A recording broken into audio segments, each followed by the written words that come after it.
नमस्कार दोस्तों, कैसे हो आप लोग। स्वागत है आपका। आज हम लोग रोड मैप देखने वाले हैं।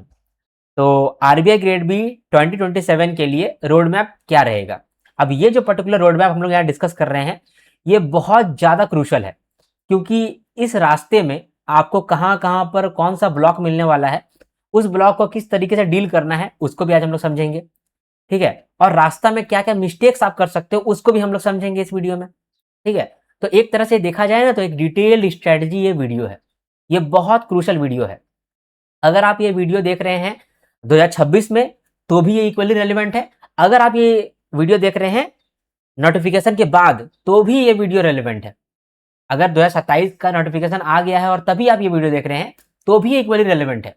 क्योंकि इस वीडियो में हम लोग बात करने वाले हैं कि एग्जामिनेशन के लिए क्या रिक्वायरमेंट है और उस रिक्वायरमेंट को हम लोग कैसे फुलफिल करेंगे। That's it. अब ये जो पर्टिकुलर वीडियो बनाने में मैंने अपना सारा एक्सपीरियंस को झोंक दिया है। 7 साल का पीवाईक्यू एनालिसिस किया है मैंने। तो वो सारा एनालिसिस में जो भी इंसाइट्स मिला है वो मैं यहाँ पर शेयर करूंगा आपसे। पिछले 3 सालों में जितने लोगों से बात किया है, जितने स्टूडेंट्स को ट्रेन किया है, जितने लोगों का मेंटरशिप लिया है, वो सारा एक्सपीरियंस को मैं यहाँ शेयर करूंगा। ठीक है। तो मेरा जितना भी एक्सपीरियंस है वो मैं सारा शेयर करना चाहता हूँ। एक छोटा सा एजेंडा या छोटा सा मैं रिकैप करना चाहता हूँ कि क्या क्या हम लोग देखने वाले हैं। ठीक है। छोटा सा सिनॉप्सिस है ना, क्या क्या हम लोग आज देखने वाले हैं। सबसे पहले देखो, हम लोग ब्रॉड रोड मैप देखेंगे कि हम लोग को फेज 1 करना पड़ता है, फेज 2 करना पड़ता है, इंटरव्यू करना पड़ता है। उसमें क्या क्या सब्जेक्ट आते हैं उसको देखेंगे। फिर देखेंगे कि कौन कौन सा स्टेप है जो कि आपको सक्सेस दिलाएगा इस पर्टिकुलर एग्जामिनेशन में। ठीक है। इसके बाद फेज 1 का जो रोड मैप है, फेज 2 का जो रोड मैप है और इंटरव्यू का जो रोड मैप है, इसमें आपके लिए क्या रिक्वायरमेंट है वो सब देखेंगे। ये सब रिक्वायरमेंट है और इस रिक्वायरमेंट के बेसिस पे हम लोगों को क्या इस रिक्वायरमेंट को फुलफिल कैसे करना है, उसको हम लोग इस बॉक्स के अंदर देखेंगे। अभी मैं इस बॉक्स को आपको फिल भी कराऊंगा। ठीक है। इस बॉक्स को आपको फिल करना है। ठीक है। तो एकमात्र वीडियो है जिसमें सारा स्ट्रेटजी आपका डन है, सारा कॉमन मिस्टेक्स आपका डन है। ठीक है। तो फेज 1 फेज 2 के अंदर हर एक ब्लॉक्स को आप किस तरह से मैनेज करोगे उसको हम लोग डिस्कस करेंगे। फॉर एग्जाम्पल क्वांट्स, तो क्वांट्स का ब्लॉक को हम लोग कैसे मैनेज करेंगे उसको हम लोग देखेंगे। रीजनिंग का ब्लॉक को कैसे मैनेज करना है वो देखेंगे। इंग्लिश का ब्लॉक को कैसे मैनेज करना है ये देखेंगे। और जनरल अवेयरनेस का ब्लॉक को कैसे मैनेज करना है ये देखेंगे। ठीक है। तो ब्रॉड मैनर में हम लोग हर एक सब्जेक्ट का जो स्ट्रेटजी है उसको देखेंगे। अब इसका जो डिटेल स्ट्रेटजी होगा, क्योंकि ये जो एग्जामिनेशन है इसमें क्वांट्स के लिए अलग स्ट्रेटजी का भी जरूरत है, तो अलग स्ट्रेटजी हम लोग अलग से डिस्कस करेंगे। लेकिन यहाँ पर ब्रॉड स्ट्रेटजी हम लोग डिस्कस करेंगे जो आपको बहुत हेल्प करने वाला है। ठीक है। इसके बाद हम लोग देखेंगे कॉमन मिस्टेक्स। ये जो कॉमन मिस्टेक्स है ये हर कोई करता है। 99% ऑफ द एस्पिरेंट्स ये गलती करते ही हैं। ठीक है। और यहाँ पर मेंटोर का रोल आता है जो आपको समझाता है। तो मैं आपको प्रिपरेशन होने से पहले ही आपको बताना चाहता हूँ कुछ मिस्टेक्स हैं, बाकी रास्ते में मैं आपको हेल्प करता चलूंगा और इन मिस्टेक्स से बचाता चलूंगा। लेकिन शुरुआत में मैं आपको बताना चाहता हूँ कि कौन कौन सा मिस्टेक है जो आप करने वाले हो। क्योंकि पिछले 3 बैचों में देखा गया है कि मैं कितना भी उनको समझाता हूँ, गलती उनसे हो ही जाता है। वो जो गलती हो ही जाता है वो कॉमन मिस्टेक्स है। तो वो कॉमन मिस्टेक्स को नहीं दोहराना है, इसके लिए मैं आपको उसका भी पूरा दूंगा। फिर अपना कोर्सेज के बारे में थोड़ा डिस्कशन कर लेंगे और थैंक यू बोल करके मैं तो चला जाऊंगा। फिर खेल खत्म, और खेल खत्म बेटा, वीडियो खत्म बेटा, ये बोल करके निकल जाऊंगा और मस्त खाना पीना खाऊंगा। संडे है, मौज करूंगा। ओके। तो अभी हम लोग ये काम हम लोग करने वाले हैं। तो ये पर्टिकुलर वीडियो जो है इस वजह से बहुत इंपॉर्टेंट है। देखो, मैंने यहाँ पर अपना सारा एक्सपीरियंस को झोंक दिया है, तो मैं भी एक्सपेक्ट करता हूँ कि आप एक लाइक जरूर करो अगर आप यूट्यूब पे देख रहे हो, क्योंकि ये जो वीडियो है ये हमारे कोर्स के अंदर भी जाएगा। इसीलिए आप समझ सकते हैं कि जो भी क्वालिटी कंटेंट है मैं सबको दे रहा हूँ।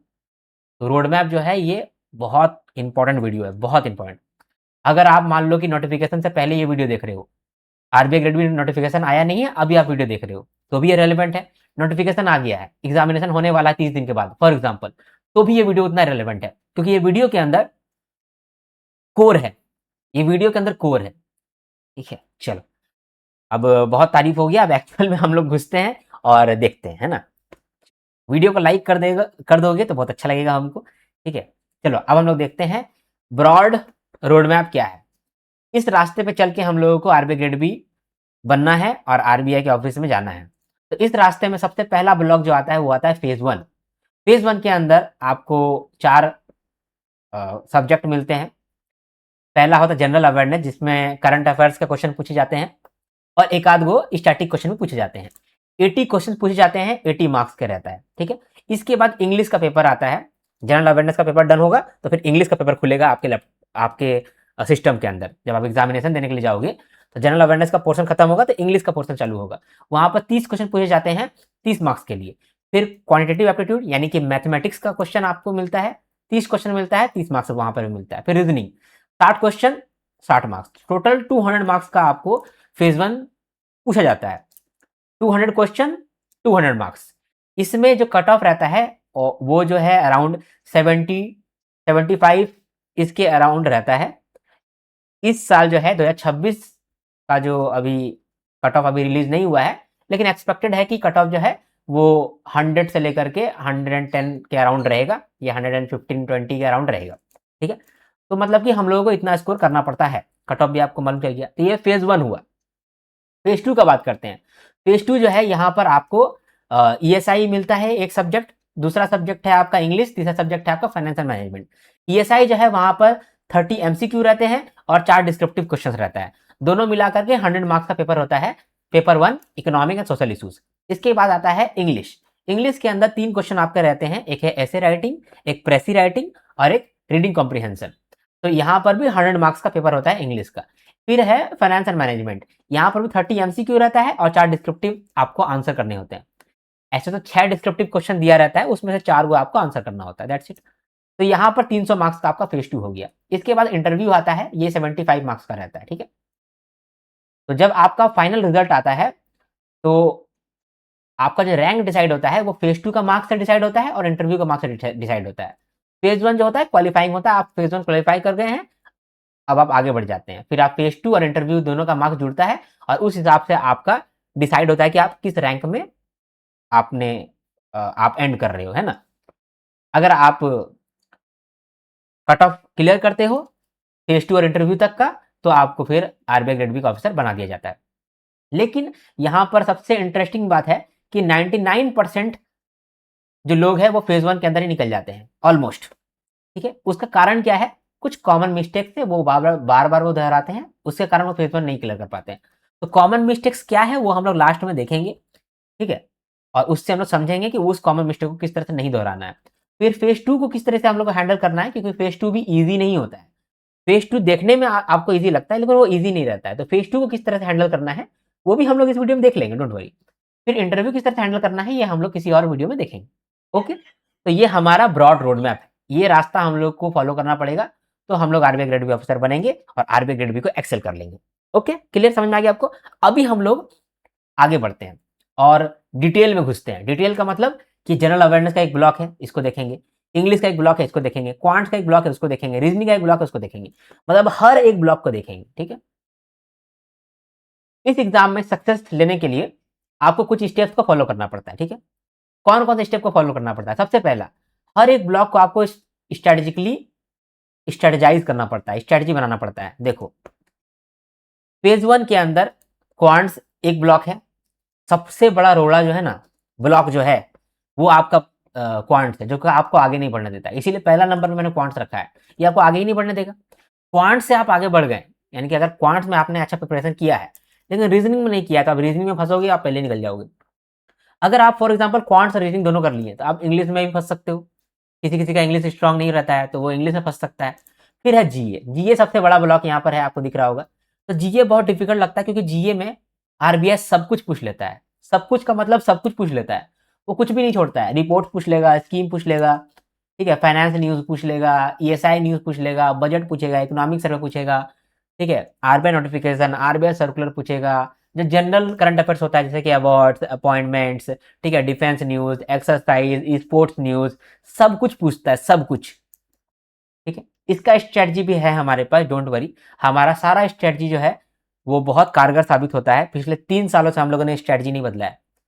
स्ट्रेटजी को प्रेजेंट करने का तरीका बदला है लेकिन स्ट्रेटजी नहीं बदला है। वो क्यों नहीं बदला है, क्योंकि हर बार काम करता है, इस बार भी काम करेगा, प्रोवाइडेड दैट आप फॉलो करते हो। ठीक है, तो यहाँ पर हम लोग ये देखेंगे।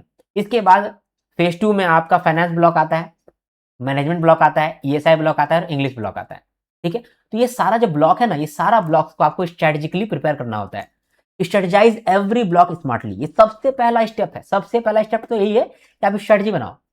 बिना स्ट्रेटजी बनाए अगर आप सीधा जंप करते हो तो शुरुआत में आपको लगेगा कि यार इजी है, लेकिन जैसे जैसे आप प्रिपेयर करते जाओगे वैसे वैसे आपको इन्फॉर्मेशन बहुत मिलता जाएगा, और उस इन्फॉर्मेशन में कुछ अच्छा भी होगा और कुछ गलत इन्फॉर्मेशन भी होगा, ठीक है? उसमें आप फंस जाओगे, और वो उसी को हम लोग बोलते हैं इन्फॉर्मेशन ट्रैप, डिस्ट्रैक्शन ट्रैप।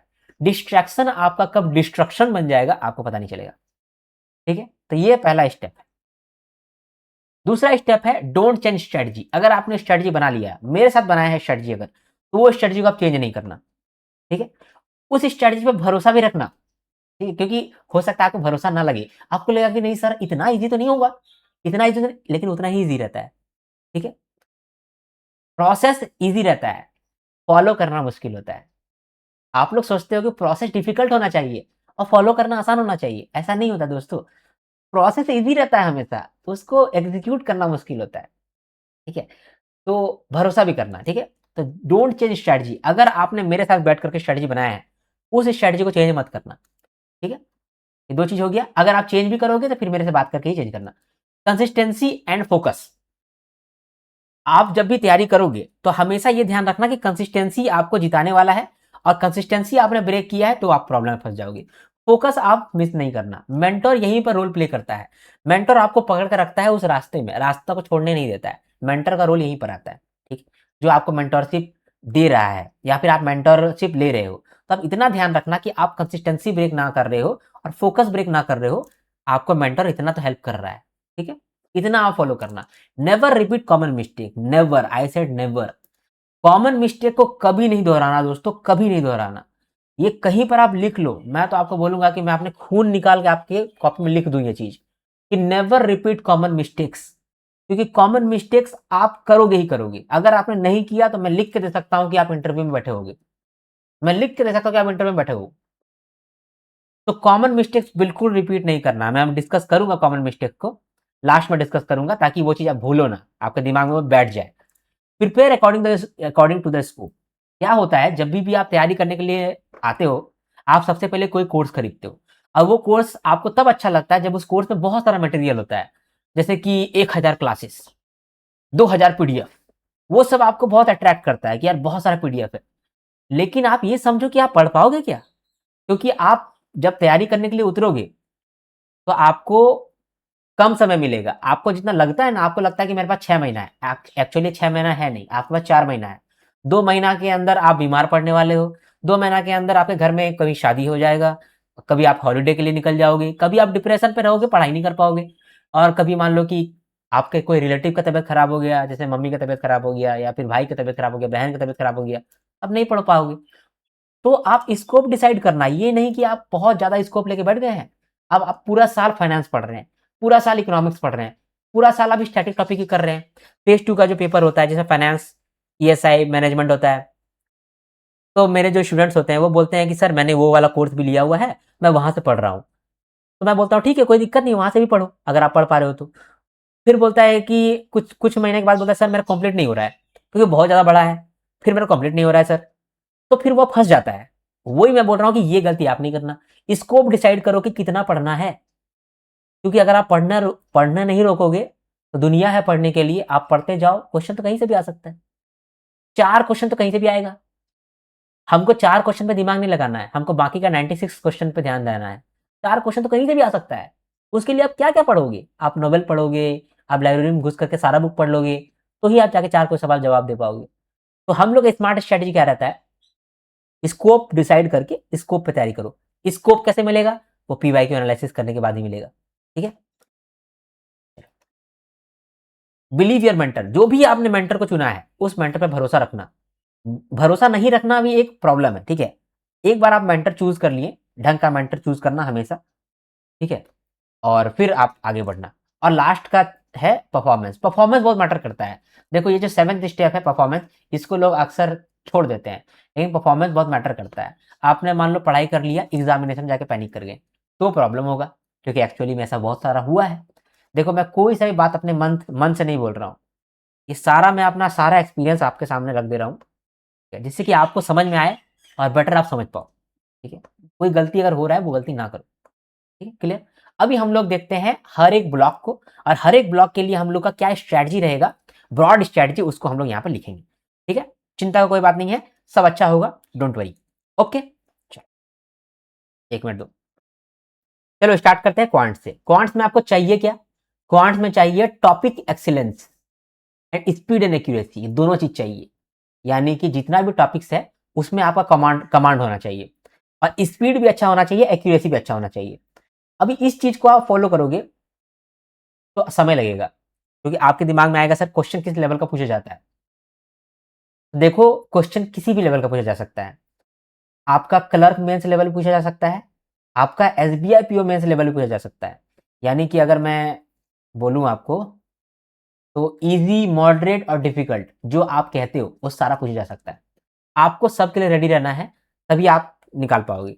ठीक है, तो मैं बोलूंगा आईबीपीएस क्लर्क मेंस इस लेवल से स्टार्ट करो, और इसको ऊपर लेके जाओ एसबीआई पीओ मेंस तक। ठीक है, ठीक है। अब किस साल किस लेवल का आएगा वो हम लोग बाद में डिस्कस करेंगे। ठीक है, किस साल किस लेवल का क्वेश्चन आ सकता है। एक मैं नोटिस आप एक एक बता देता हूँ आपको। जब वैकेंसी बहुत कम रहेगा तो आप फोकस करना कि पेपर थोड़ा सा इजी लेवल का आने लगेगा। ठीक है, और जैसे वैकेंसी थोड़ा ज़्यादा रहेगा आपको दिखेगा कि क्वेश्चन थोड़ा सा डिफिकल्ट लेवल का है, तो आपको इसी लेवल पे करना है। स्टार्ट करना है आईपीएस क्लर्क मेंस से, और ऊपर तक जाना है एसबीआई पीओ मेंस तक। ठीक है, अभी आप लोगों ने मेरा कोर्स भी खरीदा है, इसीलिए आप ये वाला कोर्स में भी आपको वीडियो चल रहा होगा। तो आप लोगों ने मेरा कोर्स खरीदा है, मेरा क्या अप्रोच है ये भी आपको जानना जरूरी है। ठीक है, मेरा क्या अप्रोच है, देखो सबसे पहले आपको मेन एम है कि सेक्शन कट ऑफ क्लियर हो जाए, क्योंकि एग्जाम के बाद आप इसी बात पर रोने वाले हो कि सर सेक्शन कट ऑफ भी क्लियर नहीं हुआ। तो आपका पहला प्रायोरिटी होना चाहिए कि सेक्शन कट ऑफ तो क्लियर हो रहा है। उसके लिए क्या करना पड़ेगा, उसके लिए सबसे पहले आपको इंपॉर्टेंट टॉपिक्स पकड़ना पड़ेगा। ये पहला स्टेप है। ठीक है, पहला स्टेप है, ये सब स्टेप आप लिख लो भाई। इंपॉर्टेंट टॉपिक्स, आप बोलोगे इंपॉर्टेंट टॉपिक्स कहाँ है सर? इंपॉर्टेंट टॉपिक्स आपको दिया है मैंने। ठीक है, और नहीं होगा तो नेक्स्ट वीडियो में इंपॉर्टेंट टॉपिक्स डालूंगा। इंपॉर्टेंट टॉपिक्स जो है ज़्यादा नहीं है, बहुत कम ही इंपॉर्टेंट टॉपिक्स है। अगर उन इंपॉर्टेंट टॉपिक्स को अगर आपने कर लिया तो क्वेश्चन वहीं से आता है। अब एक बात नोटिस करना, मैं 3 साल से स्ट्रेटजी नहीं बदला हूँ। क्वांट्स का स्ट्रेटजी पिछले 3 सालों से बदला ही नहीं है, क्योंकि हर बार जो इंपॉर्टेंट टॉपिक्स मैं बोल रहा हूँ वहीं से क्वेश्चन आ रहा है, हर बार। और ये आज का कहानी नहीं है, ये 2019 का कहानी, 2019 से लेकर के 2026 आ गया ना, 2026 तक हर साल यही इंपॉर्टेंट टॉपिक से क्वेश्चन आता है। जैसे कि ट्रेन का क्वेश्चन या बोर्ड्स एंड स्ट्रीम्स का क्वेश्चन, एक क्वेश्चन आपको दिखेगा ही दिखेगा, मैक्सिमम 2 क्वेश्चन दिख सकता है। ठीक है, इजी है, 2 दिन में कर लोगे आप कवर इसको। ठीक है, दूसरा इंटरेस्ट का क्वेश्चन, एक क्वेश्चन आपका एसआईसीआई पे आता ही आता है। नंबर सीरीज का क्वेश्चन आता है आपका, 4 से 5 क्वेश्चन आपका नंबर सीरीज का रेगुलर आता है। रॉन्ग नंबर सीरीज या फिर मिसिंग नंबर सीरीज आपका 4 से 5 क्वेश्चन आता ही आता है। ठीक है, और बताता हूँ आपको, क्वाड्रेटिक इक्वेशन का 2 सवाल आता ही आता है। एक आध साल नहीं आ सकता है, जैसे कि इस साल नहीं आया था क्वाड्रेटिक इक्वेशन, लेकिन पिछले हर साल आया है, तो अगले साल भी आ सकता है, तो 27 में भी आ सकता है। ठीक है, क्वाड्रेटिक इक्वेशन भी हो गया। उसके बाद फिर मैं बात करूँ तो एक डीआई, 3 डीआई आता है, एक इजी डीआई, एक मॉडरेट डीआई डीआई और एक डिफिकल्ट डीआई। इजी डीआई का मतलब IPS clerk mains, moderate DI का मतलब आईपीएस पीओ मेंस, और डिफिकल्ट डीआई का मतलब एसबीआई पीओ मेंस। ठीक है, तो एक डीआई भी आता है। तो कुछ इंपॉर्टेंट टॉपिक जो मैंने आपको पहले से बोल कर रखा हुआ है, उसको बहुत ध्यान से देखना, क्योंकि वहां से क्वेश्चन बहुत सारा आता है। और कुछ क्वेश्चन तो आप आराम से कर सकते हो। परसेंटेज, परसेंटेज का एक क्वेश्चन हमेशा आता है, और वो भी हमेशा जानते हैं कैसा क्वेश्चन आता है। इसका इतना इनकम है, इतना वो खर्चा कर दिया, इतना उसका पैसा बच गया, वो पैसा वहां लगा दिया, बस हो गया। Milk and water based question, ये मिल्क था उसमें हम इतना वाटर मिला दिए तो कितना रेशियो रह गया। इजी क्वेश्चन, मैं तो बोल रहा हूँ ये सब क्वेश्चन करके कट ऑफ क्लियर कर लो। उसके बाद बचा हुआ जो टॉपिक है अदर टॉपिक उसको कर लो। ठीक है, अब क्वांट्स जो है उसमें बिना प्रैक्टिस का आपका कुछ भी नहीं होगा, कुछ भी नहीं होगा बिना प्रैक्टिस का। प्रैक्टिस आपको करना पड़ेगा, तो प्रैक्टिस आपको हर एक क्वेश्चन के लिए प्रैक्टिस आपको करना पड़ेगा। 200 क्वेश्चन मिनिमम हर एक टॉपिक के लिए, हर इंपॉर्टेंट टॉपिक के लिए। तो मैंने हर इंपॉर्टेंट टॉपिक के लिए आपको 200 to 250 क्वेश्चन आपको दिया हुआ है ना। वो क्वेश्चन का प्रैक्टिस कर लो। इसका मैंने पीडीएफ आपको दिया है, पीडीएफ का नाम क्या है, प्रैक्टिस किट। तो वो पीडीएफ से आप कर लो। अब आपको मैंने लिंक भी दिया हुआ है ना, कौन सा देखो एक्चुअली क्या होता है, इंपॉर्टेंट टॉपिक्स, अदर टॉपिक्स, ये बहुत सारे यूट्यूब में ऑलरेडी कवर कराया हुआ है, तो मैं बोलता हूँ कि आप वहीं से कवर कर लो, ठीक है, वहीं से कवर कर लो। तो उसके लिए मैं आपको देता हूँ एक, ये देता हूँ, क्या बोलते हैं उसको, लिंक देता हूँ। तो आपको लिंक मिला होगा, वो लिंक से आप इन इंपॉर्टेंट टॉपिक्स को कवर कर लो सबसे पहले, ठीक है। लिंक्स का एक पीडीएफ मिला होगा, उसमें खाली लिंक्स होगा, तो वो लिंक्स से देख करके आप बेसिक्स कवर करोगे इंपॉर्टेंट टॉपिक्स का, और अदर टॉपिक्स का भी बेसिक्स कवर करोगे, ठीक है। उसके बाद फिर मैंने आपको प्रैक्टिस क्वेश्चन दिया, वो प्रैक्टिस क्वेश्चन आप करोगे। इसके साथ साथ मैंने कोर्स के अंदर आपको सेक्शनल टेस्ट भी दिया है, ठीक है, सेक्शनल टेस्ट, तो वो सेक्शनल टेस्ट भी आप दोगे। और जो यूट्यूब पे देख रहे हो वो कहीं और सेक्शनल टेस्ट दे देना, जरूरी तो नहीं है मेरे पास ही दोगे, है ना, कहीं और सेक्शनल टेस्ट दे देना, ठीक है। तो ये हमारा अप्रोच रहेगा, इंपॉर्टेंट टॉपिक्स, उस पर बेस अपना स्ट्रांग करो, कहाँ से करोगे, लिंक्स से करोगे। उसके बाद जब इंपॉर्टेंट टॉपिक्स का पे आपका कमांड आ गया, उसके बाद ही अदर टॉपिक्स पे जाना, जंप करना। जब अदर टॉपिक्स भी हो गया, इंपॉर्टेंट टॉपिक्स भी हो गया, तो फिर मतलब कि जब भी टॉपिक्स आप कवर कर रहे होगे, तो हर टॉपिक पे आप 200 कम से कम 250 क्वेश्चन कर लोगे, प्रैक्टिस कर लोगे। एक टॉपिक अगर डन नहीं हुआ है तो आगे टॉपिक नहीं बढ़ना। फॉर एग्जाम्पल आपने एक इंपॉर्टेंट टॉपिक उठाया जिसका नाम था नंबर सीरीज, तो नंबर सीरीज का आप 250 क्वेश्चन कर लोगे, उसके बाद ही नंबर सीरीज से आगे बढ़ना, क्वालिटी के क्वेश्चन में जाना। अब क्वालिटी क्वेश्चन चालू किया है तो उसका 250 क्वेश्चन कर लोगे, उसके बाद ही आगे बढ़ना। तो उसका प्रैक्टिस पीडीएफ मैंने आपको दे दिया है, लिंक भी आपको दे दिया है, तो लिंक से आप देख लोगे वीडियो, और जो पीडीएफ है उससे आप प्रैक्टिस कर लोगे। और जब प्रैक्टिस हो गया तो आप सेक्शन टेस्ट लगाओगे, तो सेक्शन टेस्ट भी मैंने आपको दे दिया है, ठीक है। तो इस तरीके से आप कवरेज कर लोगे, ओके। तो ये हमारा क्वांट्स का कवरेज हुआ। इससे क्या होगा, आपका हर एक टॉपिक का एक्सीलेंस होगा। और अगर आपके पास कम समय बचा है तो सिर्फ इंपॉर्टेंट टॉपिक्स कर लो, है ना। अगर आपके पास बहुत कम समय बचा है तो इंपॉर्टेंट टॉपिक्स कर लो, और मैं आपको वादा करता हूं कि आप पास कर जाओगे, सेक्शन कट ऑफ क्लियर कर जाओगे, आपको रोने का जरूरत नहीं पड़ेगा, नहीं जरूरत पड़ेगा, मैं बोल रहा हूं आपको, नहीं जरूरत पड़ेगा, ठीक है। नहीं समझ में आ रहा है, कम समय है, इंपॉर्टेंट टॉपिक्स कर लो। और अगर बहुत समय है तो पहले इंपॉर्टेंट टॉपिक्स करो, उसके बाद अदर टॉपिक्स करोगे।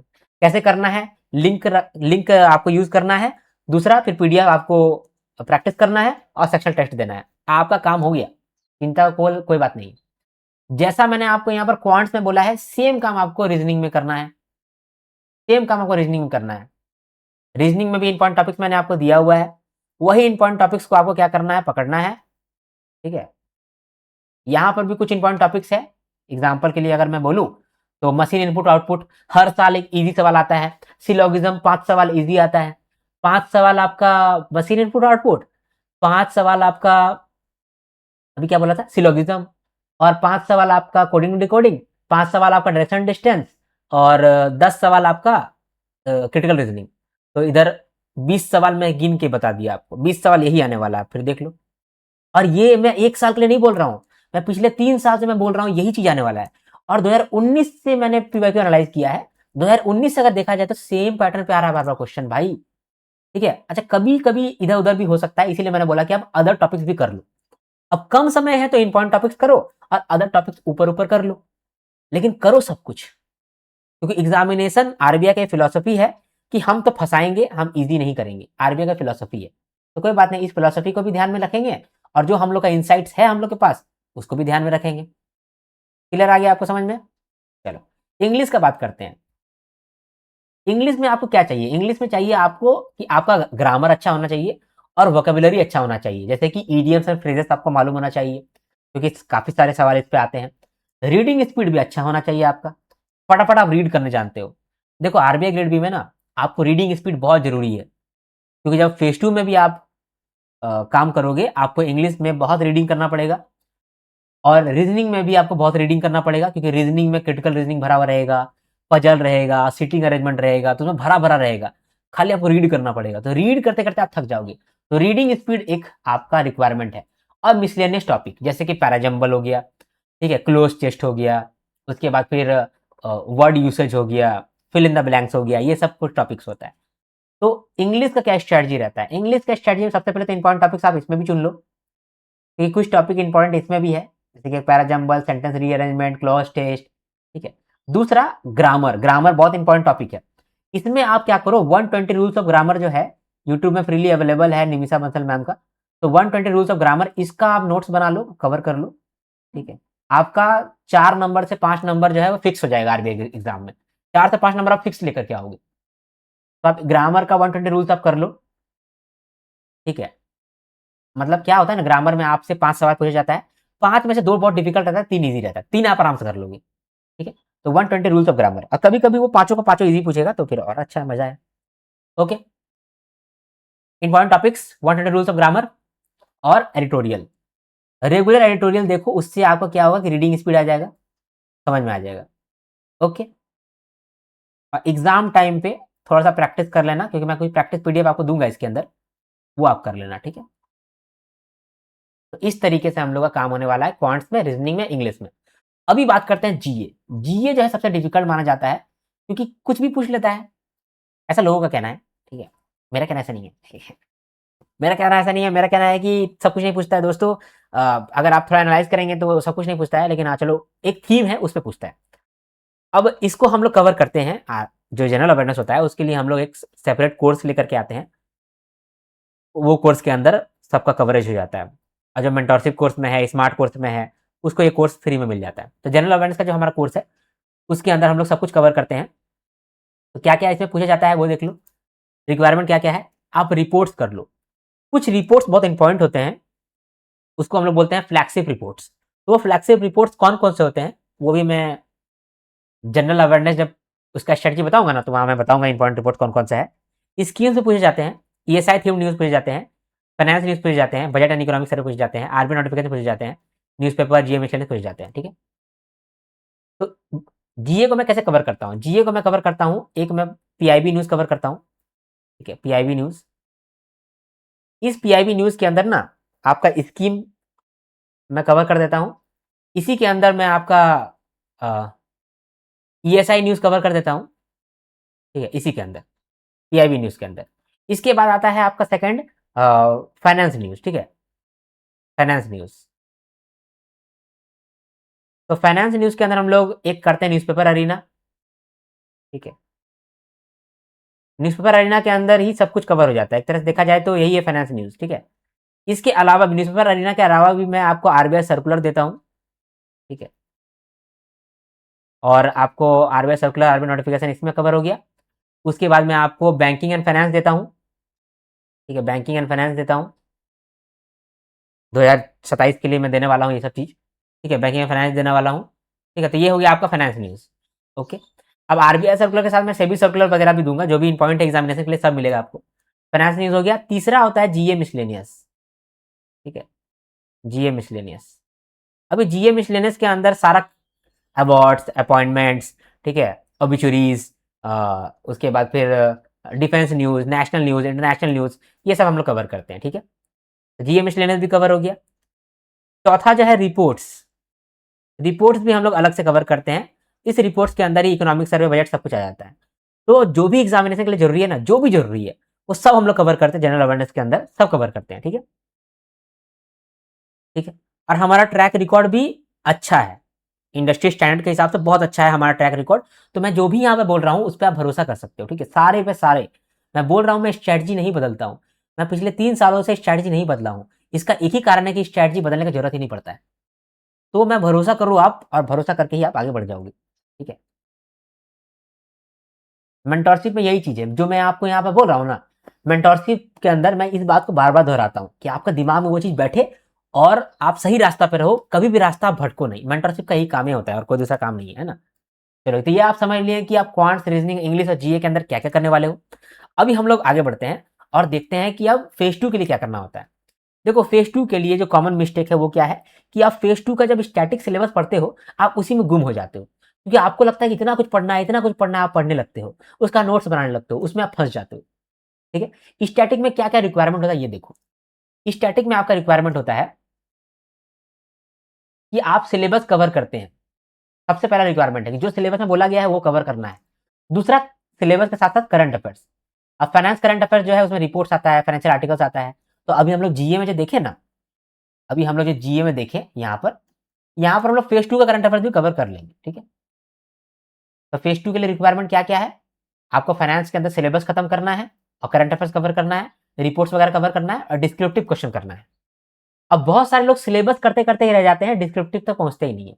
या फिर कुछ कुछ लोग क्या करते हैं, डिस्क्रिप्टिव में फंस जाते हैं, सिलेबस कंप्लीट करते ही नहीं है। तो आपको फेज 1 स्टार्ट होने से पहले फाइनेंस, मैनेजमेंट, ईएसआई का सिलेबस डन होना चाहिए। आप सिलेबस कैसे डन करोगे? इसका स्कोप डिसाइड करना पड़ेगा पहले कि कितना पढ़ना है। जैसे हम लोग आपको पढ़ाते हैं, हम लोगों का जो नोट्स है वो पीवाईक्यू बेस्ड है। पीवाईक्यू में जितना स्कोप है उतना ही स्कोप में मैं आपको पढ़ाता हूँ, उससे ज़्यादा नहीं, उससे कम भी नहीं।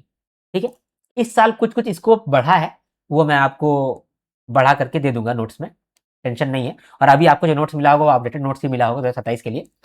ठीक है, तो सिलेबस और करंट अफेयर ये दोनों आपको लेके चलना है, उसमें रिपोर्ट्स लेके चलना है और डिस्क्रिप्टिव क्वेश्चन लेके चलना है। ठीक है, इसमें आप किस तरीके से करोगे, मेरा क्या रोल होता है समझे। सबसे पहले आप सिलेबस का क्लासेस देखो, आपको क्लासेस अवेलेबल होगा, आप क्लासेस देखो, सिलेबस का क्लासेस देखो। ठीक है, क्लासेस में आपका सब कुछ कवर हो जाएगा क्योंकि मैं पीवाईक्यू बेस्ड कवरेज कराया है। और सिलेबस जब मैंने कवर कराया है तो मैंने आपको चार्ट बुक दिया है, चार्ट बुक, चार्ट से पढ़ाया है मैंने आपको। ठीक है, आप बहुत लोगों के दिमाग में ये आएगा कि सर चार्ट बुक क्यों दे रहे हैं, डिस्क्रिप्टिव क्यों नहीं दे रहे हैं बहुत बड़ा बड़ा सा, क्योंकि बड़ा बड़ा से अगर मैं दे दूं आपको तो याद नहीं रहेगा। तो इसीलिए मैं आपको चार्ट बुक देता हूं ताकि आपको याद रह सके, एक्चुअली में जो सिलेबस है वो आपके दिमाग में बैठ सके। तो डिस्क्रिप्टिव कैसे करेंगे, कैसे करेंगे, चिंता नो की, चिंता को नहीं।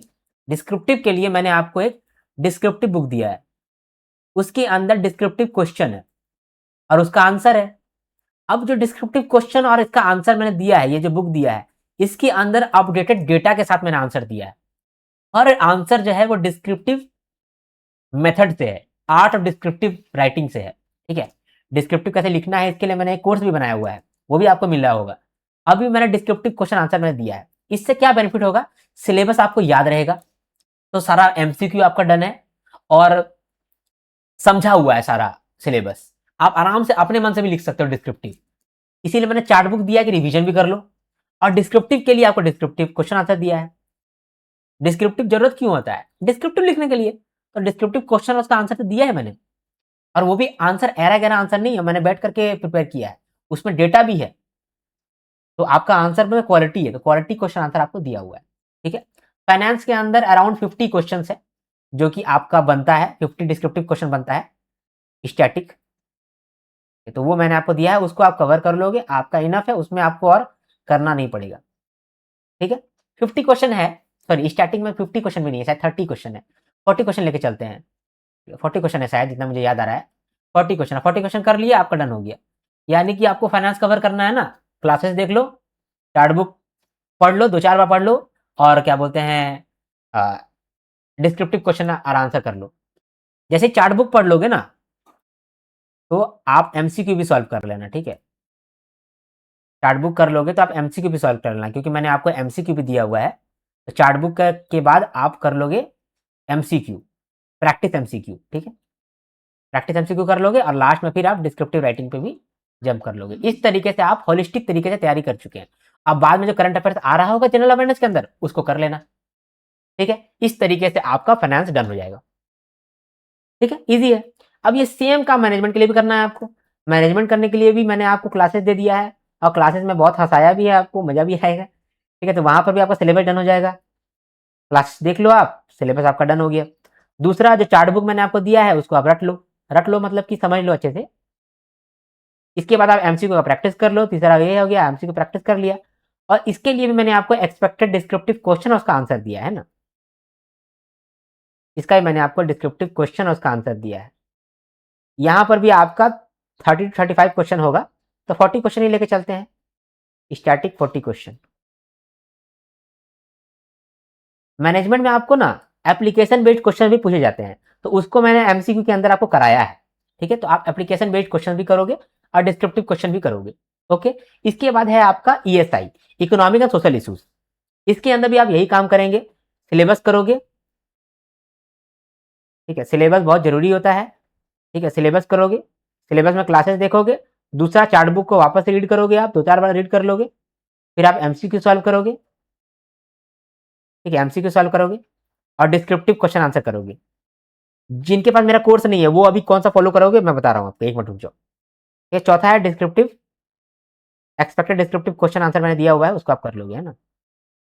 यहाँ पर भी मैंने आपको स्टैटिक के लिए 40 क्वेश्चन के अराउंड दिया हुआ है, तो टोटल जो है वो है आपका 120 क्वेश्चन जिसको आपको कवर करना है। ठीक है, ईएसआई में जो है ना वो स्टैटिक क्वेश्चन आता है और करंट अफेयर्स वाला क्वेश्चन भी आता है, डिस्क्रिप्टिव क्वेश्चन भी आता है यहाँ पर। ओके, चलो अभी मान लो कि आप लोगों ने मेरा कोर्स नहीं लिया हुआ है, कहीं और से कोर्स लिया हुआ है, तो आपको पीवाईक्यू देखना पड़ेगा पहले, ठीक है। उसके बाद फिर आप जो भी नोट्स पढ़ रहे हैं उसको फिर आप पढ़ोगे, पीवाईक्यू देखने के बाद पढ़ोगे। जब आपने वो पढ़ लिया है तो उसके बाद फिर आपको जहां से एमसीक्यू मिले वो एमसीक्यू सॉल्व कर लो आप, और फिर डिस्क्रिप्टिव क्वेश्चन जो है वो सिलेबस टैग से बना लो। मान लो कि जो फाइनेंस का सिलेबस में लिखा हुआ है, हर सिलेबस टैग से आप एक क्वेश्चन बनाओ और उस क्वेश्चन का आप आंसर करो, ठीक है। ठीक, मैंने आपको ये सब काम किया करके दिया हुआ है और सारा मैंने बैठ के किया है, तो आपको सारा क्वालिटी में मिलता है, ठीक है। जो डिस्क्रिप्टिव क्वेश्चन आंसर मैंने आपको रेडी करके दिया है वो एरा गैरा नहीं है, उसके अंदर डेटा मैंने डाला है, जो लेटेस्ट रिपोर्ट्स का डेटा है, लेटेस्ट इंडिसेस का डेटा है, लेटेस्ट मान लो कि कोई न्यूज़ आया है, मॉस्पी का डेटा है, तो वो सब डेटा मैंने डाला है ताकि वो और भी ज़्यादा कॉम्प्रिहेंसिव हो जाए और देखने में भी अच्छा लगे, ज़्यादा मार्क्स फेच करे, ठीक है। एमसीक्यू भी मैंने सोच समझ के डाला है पीवाईक्यू को ध्यान में रखते हुए। तो कभी कभी आपको फील आएगा कि एमसीक्यू तो सिर्फ 4-5 तो ही एमसीक्यू है भाई, एक टॉपिक उठाए हैं उसमें सिर्फ 4 एमसीक्यू है, ऐसा क्यों? क्योंकि वो 4 MCQ he examination point of view से पूछे जा सकते हैं, तो मैंने 4 ही दिया है, 4 एमसीक्यू को रट लो, ठीक है। इस तरीके से मैंने आपको यह दिया है। तो English, sorry, finance management ESI हो गया। अब इंग्लिश का बात आता है, इंग्लिश कैसे करना है सर। देखो इंग्लिश के लिए ना मैंने आपको दिया है एक ऐसे ऐसे मास्टर क्लास की, ऐसे कैसे आपको लिखना है, ठीक है। ऐसे कैसे लिखना है, ऐसे ऐसे ही लिखा जाएगा। उसके लिए मैंने आपको एक शॉर्ट कोर्स दिया है। अगर आप बोलोगे तो ये जो कोर्स है ना ऐसे वाला, ये मैं आपको यूट्यूब पे भी प्रोवाइड करा दूंगा फ्री में, ठीक है। शायद मैं करवाने ही वाला हूँ। ऐसे मैंने यहाँ पर ऐसे के लिए कोर्स दिया है और प्रेसी के लिए कोर्स दिया है, और आरसी के लिए भी कोर्स मैं आपको देने वाला हूँ। ये जो ऐसे का कोर्स है, प्रेसी का कोर्स है, इसको देख लो और साथ में इसका प्रैक्टिस कर लेना, ठीक है। क्योंकि मैंने आपको यहाँ फ्रेमवर्क बताया है, ठीक है, किस तरीके से आप लिखोगे वो मैंने बताया है। इसका आप क्या करोगे, प्रैक्टिस कर लोगे। मैंने प्रैक्टिस पीडीएफ भी आपको यहाँ पर दिया हुआ है,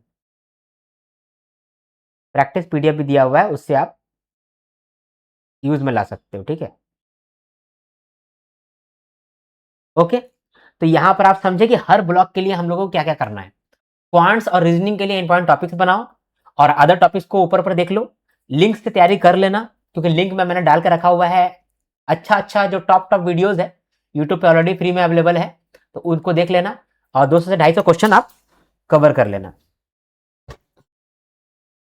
और सेक्शन टेस्ट आप लगा लेना। इंग्लिश के अंदर इंपॉर्टेंट टॉपिक्स कवर कर लेना, ग्रामर कर लेना, एडिटोरियल रेगुलर करते रहो, ठीक है, और प्रैक्टिस पीडीएफ कर लेना। जनरल अवेयरनेस के लिए हमारा जो यूट्यूब पे सेशन चलते ही रहता है, वो सेशन को आप फॉलो करते रहना, आपको बेनिफिट मिल जाएगा, ज़्यादा आपको चिंता का दरकार नहीं है।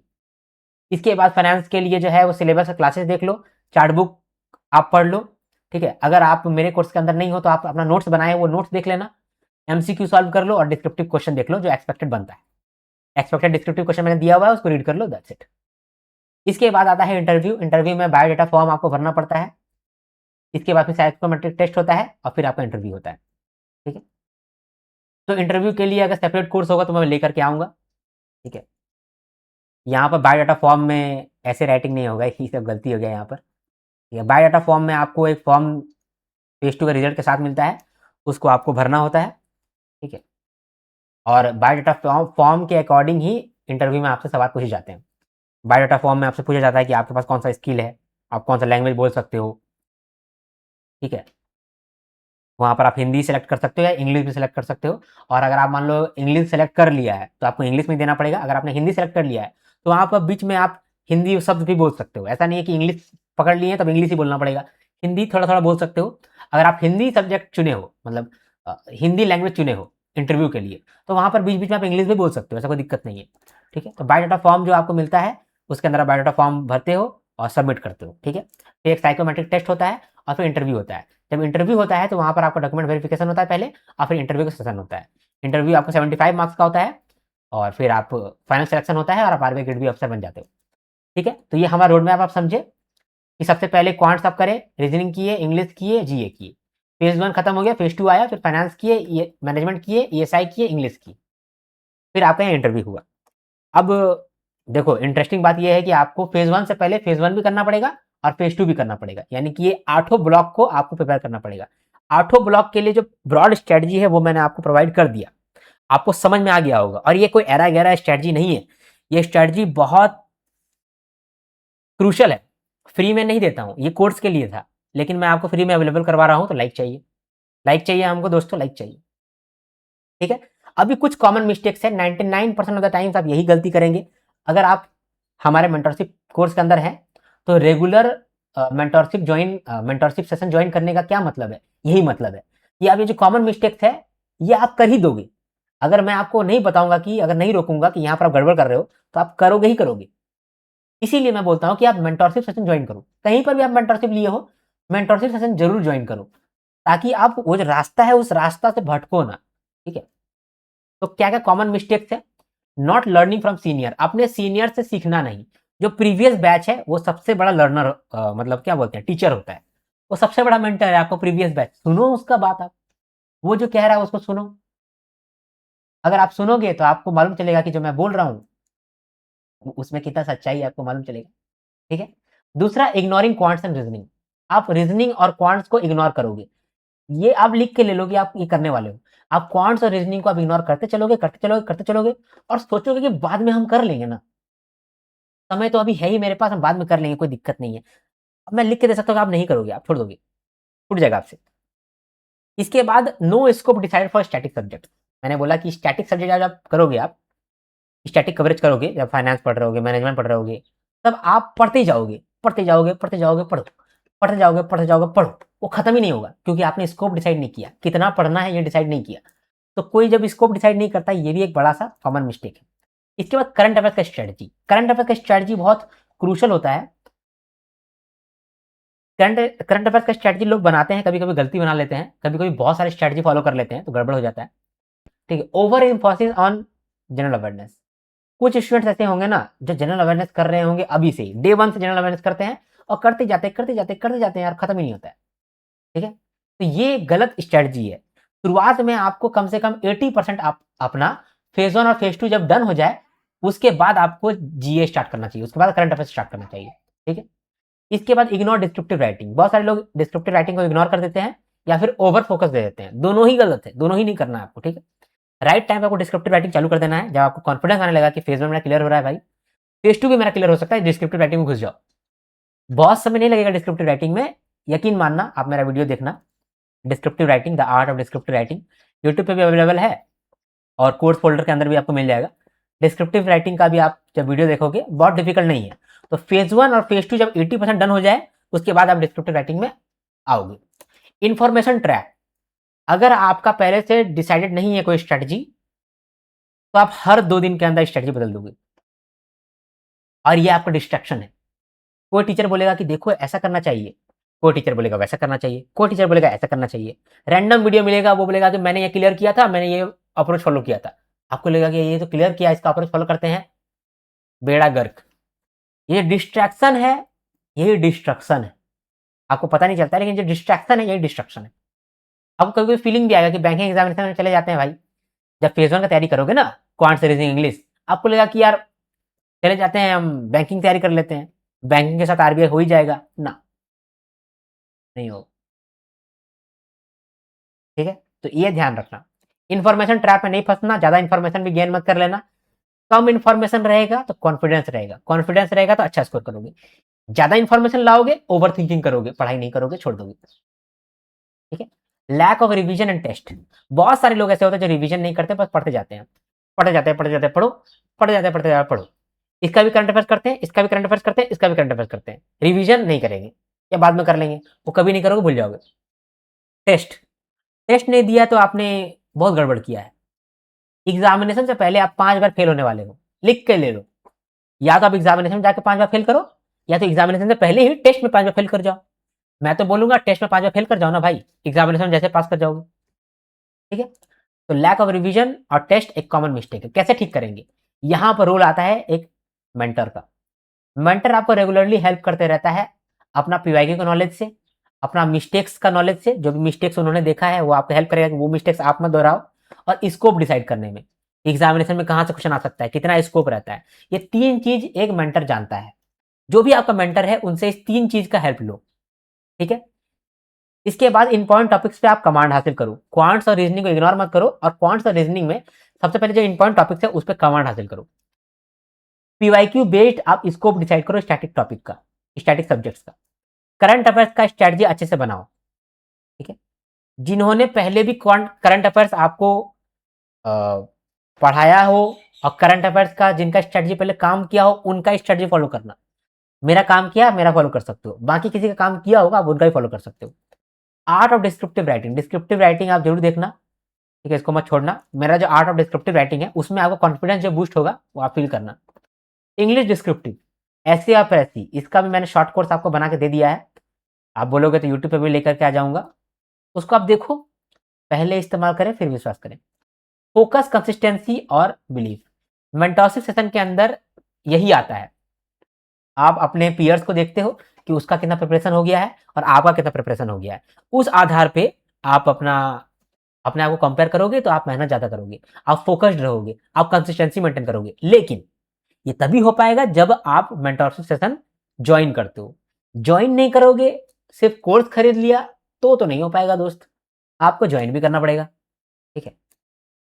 रिवीजन और टेस्ट, रिवाइज और टेस्ट ये भी बहुत जरूरी है। तो यहाँ पर जो भी मैंने आपको बोला सब कुछ आपको हमारे कोर्स के अंदर मिलता है, ठीक है। या मेंटरशिप कोर्स के अंदर हम लोग मेंटरशिप सेशन लेते हैं, आपका 1-to-1 कॉल भी आपका अवेलेबल हो जाता है। जितना भी पेड क्लास है वो सारा आपका पेड क्लास मेंटरशिप सेशन के अंदर मिलता है। आप मतलब ये जो कोर्स है ना आपका मेंटरशिप कोर्स, इस कोर्स के अंदर जो भी पेड कोर्स है, जो भी मेरा पेड कोर्स आता है आरबीआई के रिलेटेड, ये सारा पेड कोर्स इसके अंदर अवेलेबल हो जाता है, ठीक है, इस कोर्स के अंदर अवेलेबल हो जाता है। साथ में आपको मेंटरशिप भी मिलता है, 1-to-1 आप कॉल भी कर सकते हो, लेकिन रिक्वेस्ट करने के बाद आप रिक्वेस्ट करो व्हाट्सएप पे कि सर हमको आपसे बात करना है।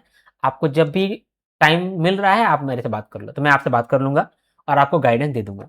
तो पर्सनलाइज गाइडेंस आपको मिल जाता है यहाँ पर। सारा पेड कोर्स का जो एक्सेस है वो आपको मिल जाता है, टारगेट्स आपको मिलता है, टेस्ट रेगुलरली आपका होता है, आपका मेंटरशिप सेशन भी होता है। बस ये सब काम है आपका मेंटरशिप कोर्स के अंदर। स्मार्ट कोर्स में क्या है, स्मार्ट कोर्स में भी मेंटरशिप कोर्स का सब कुछ है, लेकिन यहां पर आपको मेंटरशिप नहीं मिल पाता है। और लेकिन यहां पर आपको व्हाट्सएप सपोर्ट मिलता है, मतलब कि मेंटरशिप तो नहीं मिल पाएगा, लेकिन आप व्हाट्सएप में मेरे से कांटेक्ट में रह सकते हो। तो कभी कभी अगर आपको जरूरत पड़ा तो आप मुझे व्हाट्सएप कर सकते हो, मैं आपसे बात करता हूँ। मेरा पर्सनल नंबर आपको यहाँ पर मिल जाता है। करंट अफेयर जो है वो हमारा रेगुलरली यूट्यूब पे चल रहा है और उसका पीडीएफ कोर्स यहाँ पर अवेलेबल है, ठीक है। ये सब जो कोर्स है ये आपको कहाँ मिलेगा, आपको आर्यंस ग्रेड बी ऐप के अंदर मिलेगा, ठीक है। आपको अगर फर्दर इन्फॉर्मेशन चाहिए तो आपको इस नंबर पे व्हाट्सएप करना पड़ेगा, 8340613896। इस नंबर पे आप व्हाट्सएप करो, आपको कोर्स का डिटेल मिल जाएगा, कोर्स कैसे आपको परचेस करना है वो भी मिल जाएगा डिटेल्स, ठीक है। यहाँ पर आपको हमारे टीम मेंबर मिलेंगी श्रेया, आप उनसे बात कर लेना, वो आपको सारा जानकारी भी दे देंगे कि कितना सारा कोर्स है, कोर्स के अंदर आपको क्या क्या मिलेगा, सारा जानकारी आपको मिल जाएगा। एक ऑल्टरनेट नंबर भी है, 9608906135, ठीक है। व्हाट्सएप ही करना, कॉल मत करना, ठीक है, क्योंकि ये जो मेरा नंबर है 8340613896, ये मेरा पर्सनल नंबर है, मैं इसको रखता हूँ, यूज भी करता हूँ, और इसी नंबर को मैंने व्हाट्सएप टीम को हैंडल करने के लिए दिया है।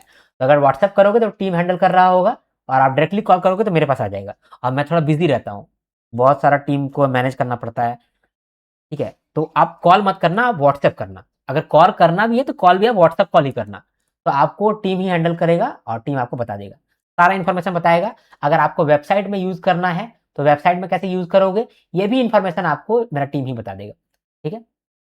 अगर आप मान लो आईफोन यूज करते हो, एप्पल डिवाइस यूज करते हो, तो आप कोर्स कैसे एक्सेस करोगे ये सारा इन्फॉर्मेशन आपको मेरा टीम बता देगा, आप वहां से डिस्कस कर लेना। वीडियो में मैं ज्यादा ये सब बात नहीं करना चाहता हूँ, ओके। चलो, इसके बाद यहाँ पर मैं एंड करूंगा वीडियो। वीडियो अगर लंबा हो गया होगा तो मुझे माफ करना, लेकिन मैंने सारा इन्फॉर्मेशन, अपना सारा एक्सपीरियंस यहाँ पर झोंक दिया है। अगर आपको मेरा वीडियो पसंद आया है, क्योंकि आया ही होगा, तो आप जरूर लाइक करो दोस्तों, उससे मेरा क्रेडिबिलिटी बढ़ता है, ठीक है। आप जरूर कमेंट करो, आपका एक एक कमेंट जो है वो मेरा बहुत मोटिवेशन बूस्ट करता है और हमको शक्ति देता है कि मैं और काम करूं। आपका कमेंट जो है वो आपका फेलो मेंबर्स को भी बहुत हेल्प कर सकता है। तो जो भी आपका एक्सपीरियंस है एग्जामिनेशन का वो आप अपने फेलो एस्पिरेंट से जरूर शेयर करें, तो आपको बहुत बेनिफिट देगा, ठीक है। तो जो भी आपने सीखा है इस पर्टिकुलर एग्जामिनेशन में वो आप फेलो एस्पिरेंट्स के साथ जरूर शेयर करिए कमेंट करके, ओके। इसके बाद हमारे वीडियो को आप शेयर भी कर सकते हैं, यूट्यूब पे आप देख रहे हैं तो, क्योंकि शेयरिंग इज केयरिंग। और सब्सक्राइब करके रखो, आपको बहुत बेनिफिट मिलेगा अगर आप रेगुलेटरी बॉडी का तैयारी कर रहे हो या फिर आरबीआई का या नाबार्ड का तैयारी कर रहे हो। मिलते हैं नेक्स्ट वीडियो में, तब तक के लिए हर हर महादेव, शंभू शंकर, जय हिंद जय भारत।